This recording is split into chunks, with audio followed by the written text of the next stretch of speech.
A gente vai seguir agora em Brasília, Débora, para falar sobre uma decisão de hoje do ministro Gilmar Mendes de anular as quebras de sigilos das empresas ligadas à família do ministro Dias Toffoli. O Igor Cardin tem as informações para nós. Oi, Igor, boa tarde. Oi, Carol. Muito boa tarde para você, para a Débora, também para os nossos ouvintes. Pois é, o ministro Gilmar Mendes, do Supremo Tribunal Federal, suspendeu hoje a quebra dos sigilos bancário, fiscal, telefônico e de mensagens da empresa Maridit Participações, ligada ao ministro Dias Toffoli e também aos seus irmãos.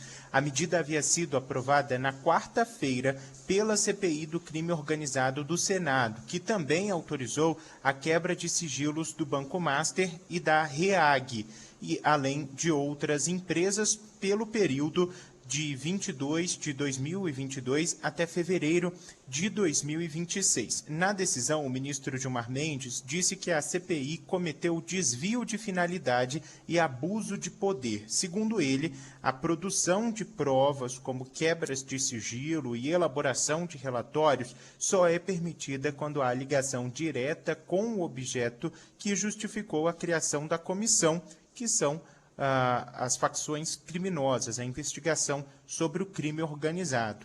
O ministro declarou que o requerimento apresenta falhas, imprecisões e não aponta elementos concretos que vinculem a empresa aos fatos investigados. O decano também disse que houve um salto lógico e jurídico ao autorizar as medidas sob o argumento de combate ao crime organizado, sem indicar relação direta com a empresa.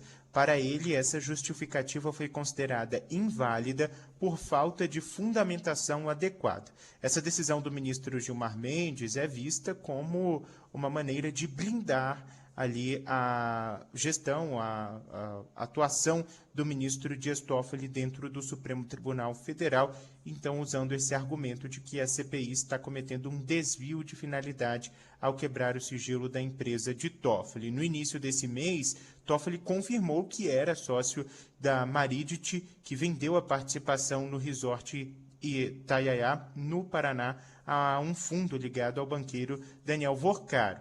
O ministro declarou que já tinha informado os valores dessa negociação à Receita Federal e também negou ter recebido recursos do empresário. A CPI ainda aprovou a convocação de envolvidos e também o convite a outras autoridades ligadas a essa movimentação. Lembrando que, nesta semana, o ministro André Mendonça fez aquela desobrigação dos irmãos de Toffoli de comparecer à CPI do crime organizado lá no Senado Federal. Carol. Obrigada, Igor. E Débora, estava dando uma olhada aqui numa apuração que subiu agora aqui no blog da Malu Gaspar, apuração dos repórteres da coluna dela, de que essa decisão do ministro Gilmar Mendes de anular as quebras dos sigilos foi tomada no âmbito de uma outra ação que o próprio Gilmar tinha mandado arquivar há 3 anos e que não tinha nada a ver com a Maridit, a empresa do Toffoli. Era uma ação movida pelo Brasil Paralelo em 2021, na época buscando anular requerimentos da CPI da Covid, que tinha determinado quebra de sigilo bancário, telefônico e telemático.